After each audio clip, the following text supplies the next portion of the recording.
sa buhay.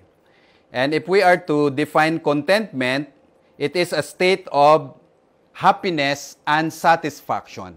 You are happy, at the same time satisfied, no? At ito malimit na experience natin, makarelate tayo, even sa mga pagbibili-bili ng mga material things, ito ay ating nai-encounter. Are you a satisfied customer? Are you a happy customer? Or are you contented with the things that you have received? Now, especially ngayon, also na yung mga online selling po natin. So, pag ikaw ay isang tao na may contentment in life, this is your status, your state of being. So, nandoon, no? You are happy. Not only that you are happy, but you are also satisfied. And according to the Bible exposition of the New Testament, contentment is an inner sufficiency that keeps us at peace in spite of outward circumstances. So ano man yung mga nangyayari sa ating palibot, negative or positive, it doesn't matter because it will not affect you because contentment is coming from inside. So ang totoong pagiging kontento ay nanggagaling sa ating pamumuhay na makadiyos mula sa puso. Hindi po ito nakikita na may measure kung gaano kakapal yung bank book mo. Kung ano yung mga wealth or earthly riches that are presently in your hands. O mga naiipon mo na mga accumulation or mga wealth. Because a person who depends on material things for peace and assurance will never be satisfied. Why? Alam na alam natin na mga material things ay hindi naglalast forever. Alam na alam natin na lahat ng bagay dito sa lupa ay mga temporal things po lamang. At hindi po sila eternal. Okay? So the words na ginamit sa content, being content or contentment sa ating ginagamit na Bible translation in English, ang pakaibig sabihin actually niya ay sufficiency or sufficient. I have more than enough. It's enough or more than enough. Lahat ng mga pangangailangan mo, God is all sufficient. Kaya nga si Pablo, sila Pedro, nagde-declare sila that God is sufficient. God is able to supply all our needs. Material, spiritual, at lahat ng bagay. So, ang isang tao na may contentment sa kanyang buhay ay na-experience niya yung sufficiency of God's provision para sa kanyang mga pangangailangan at ang sufficiency ng grace ng God sa anumang circumstance na pagdadaanan mo sa buhay. That is why Paul, even in his weakness, sabi niya, God's grace is sufficient for me. Ibig sabihin, God's supply is more than enough. God's strength is more than enough. So even if our circumstance or the present circumstance maybe na pinagdadaanan mo ngayon ay hindi pabor sa'yo, but because God is all sufficient God to you, then you will still be contented in your life. You are still satisfied. You are still happy. Okay? Dahil naniniwala ka na ang Panginoong Diyos nga ay may kakayanan na talagang supplyan yung ating mga pangangailangan at lahat ng bagay ay ginagawa ng Diyos. Kahit sa tingin natin ito ay negative and unfavorable sa atin, ito ay para sa ating kabutihan. That's why if you can remember Romans 8:28, all things work together for good for each one of us who loves the Lord. That is why si Pablo ay, ano yung declaration ni Paul? Godliness, 1 Timothy 6 verse 6, but godliness with contentment is great gain. Yung pagiging makadiyos na may pagkakontento sa buhay, ito ay nararapat na makita sa buhay ng isang Kristiyano. And if we are to continue reading the verse in verse 7, bakit? Because wala po tayong dinala sa mundo. We brought nothing into this world, and because we brought nothing into this world, we can take nothing from it.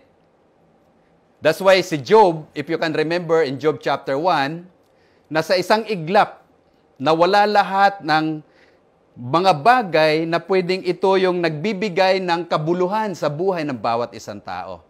Mayroon kang pamilya, mayroon kang hanap buhay, mayroon kang magandang bahay, tirahan, may mga anak na talagang mga blessing sila. 7 yung anak niya. May mga slave sila, may mga utusan, ang dami nilang livestock, ang yaman-yaman na, but sa isang iglap, isang araw lang, nawala lahat. Ang naiwan lang ay ang kanyang asawa na supposed to be ay mag-support sa kanya, kung sabi siya pa, muunong kaniya, apan maupay, nagatuklod nga i-curse niya ang God. Aron mamatay na lang sila. And so that is a normal reaction ng bawat isa sa atin kung mayroong discontentment. Sabi nga ni Pastor Michael last Sunday na marami ay nagagalit sa Diyos instead na nagpapasalamat sa Panginoon. So very clear dito that we are to focus more on godliness. We are focused more on contentment rather than accumulating things, worldly things especially. That's why in Hebrews 13:5, sabi niya, keep your lives free from the love of money. Be content with what you have. Why? Because God has said, never will I leave you, nor will I forsake you. Remember na sabi ni Job, naked I came from my mother's womb, and naked will I depart. At napakahalaga, napaka-importante na ma-realize natin na pag tayo po ay umabot sa punto na humihiwalay po yung ating espiritu, kaluluwa sa ating katawan, wala po tayong magagawa. Okay? Dahil pumarito po tayo sa mundo, niluwal pa tayo sa mundo na wala tayong dala, tayo po ay aalis na walang madadala. Okay? And whatever na-accumulate mo sa buhay, others will inherit that, whether you like it or not. No? Kung wala ka man mga heirs, ibang tao maka-inherit yan. Or maybe charity, or maybe organizations. At alam na alam natin yung kasagutan sa tanong na magkano, how much, ang kanyang iniwan. Anong sagot? Lahat. Dahil lahat ay iiwan mo. At wala kang pwedeng madala o dadalhin with you because everything will be left behind. And that is the truth. That is the reality, brothers and sisters.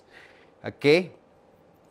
And mayroon pong isang historian, si Arthur Schlesinger Jr. Ito po yung sinabi niya, our society today is marked by inextinguishable discontent. Hindi masabi, hindi maputol nga pagka-diskontento sa tao. Many times, all the times, yung ating inaasam, yung ating dinidesire, yung ating mga ginapaningkamutan sa kinabuhi is to be better. Ano yung mas maganda? Ano yung mas better in terms of trabaho? Ano yung mas better in terms of pay? Ano yung mas better na maybe environment? Or mas better na ka-office mate? Or relationship? O maaring tahanan, maaring bahay, maaring mga bagay-bagay like gadgets? Lahat nananais natin na ano pa yung mas mabuti, ano pa yung mas maganda. Sabi niya, we are never content in our lives. And we have the propensity to live endlessly for the next thing, the next plan, the next better things. O, ano yung mga pwede pang gagawin natin. Kaya pag from one to the other, pag may mga natatanggap po tayo, mga bagay na magaganda, hindi mga lang natin maisip magpasalamat, ang ating iniisip ulit, anong sunod? Ano pang mayroon? Wala na ba o hanggang dito na lang ba? Okay? We are never satisfied, we are never content, and malimit, ang problema pa, masaklap, ay tayo po'y naiinggit sa ating kapwa na mayroon sila at wala tayo. sa mga maliliit na negosyo na hindi kayang ibigay ang bonuses ng kanilang mga empleyado. Kung ikaw ay hanggang ngayon nag-remain na single at medyo nagkakaedad na, are you still contented with the Lord? Or tapatin kita kapatid, kung will ng God na ikaw ay manatiling single for life, will you be contented? Will you be satisfied? Will you say, thank you, Lord, for this life that you have given me? Because deep in our hearts, alam ko lahat po tayo talagang nagnanais na magkaroon ng partner in life. Inability to bear a child. Matagal na tayo sa pagsasama, tapos matagal na tayo nananalangin, pero hanggang ngayon hindi sinasagot ng Diyos ang ating panalangin na magkaroon ng baby. May mga gano'n ding mga sitwasyon, mga kapatiran po natin. Or maaring ang iyong pagsasama ay hindi na masaya, hindi na satisfying. Or may mga physical disabilities or pabalik-balik na physical na mga karamdaman. Ito pa at marami pang maaring mga sitwasyon na magdudulot sa atin ng kahirapan, ng kapighatian, and maybe more than this ang pinagdadaanan mo ngayon. But I'd like to tell you, brothers and sisters, that the reality is, it's not the degree of difficulty that determines whether you are discontent or not. But it's your response. Yung pagtugon mo sa mga sitwasyon na ito. Are you still happy, satisfied, giving thanks to the Lord in spite of these circumstances? Or you start already to be discontent and to complain and to question, is really God good to me? So yun po yung malimit na challenge para sa ating lahat. Kaya may tinatawag po tayong struggle. Because the Word of God says that He is able to provide everything that we need for life and godliness. In Matthew chapter 6, sabi ng Panginoon, do not be anxious about anything. Do not worry about anything. And yet, nandun pa rin yung anxiety. Nandun pa rin yung worry. Why? Because maybe we are not 100% convinced that God is good to us. God will take care of us. Though ang gandang sabihin, God is good all the time.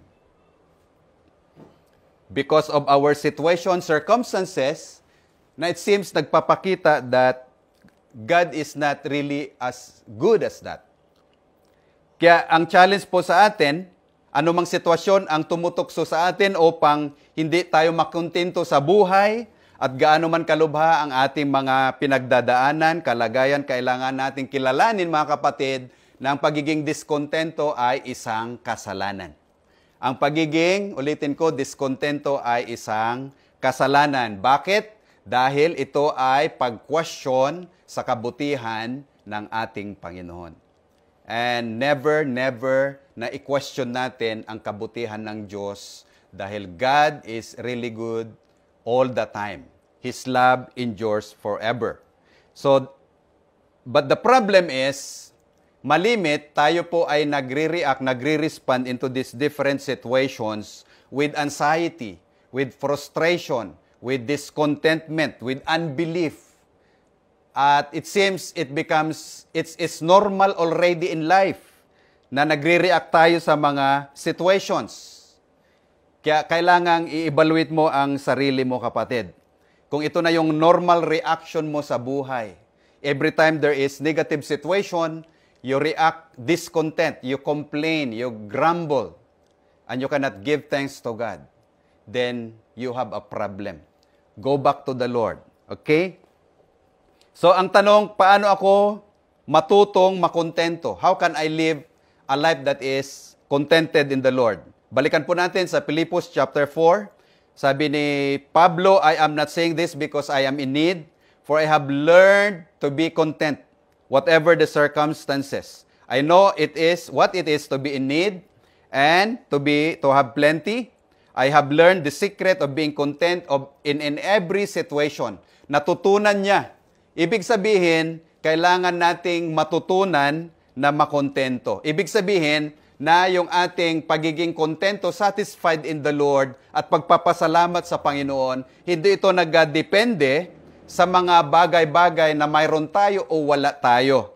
Ito ay nagmumula sa mas malalim na dahilan, ay ito ay dahil sa ating pagkilala sa ating Panginoon.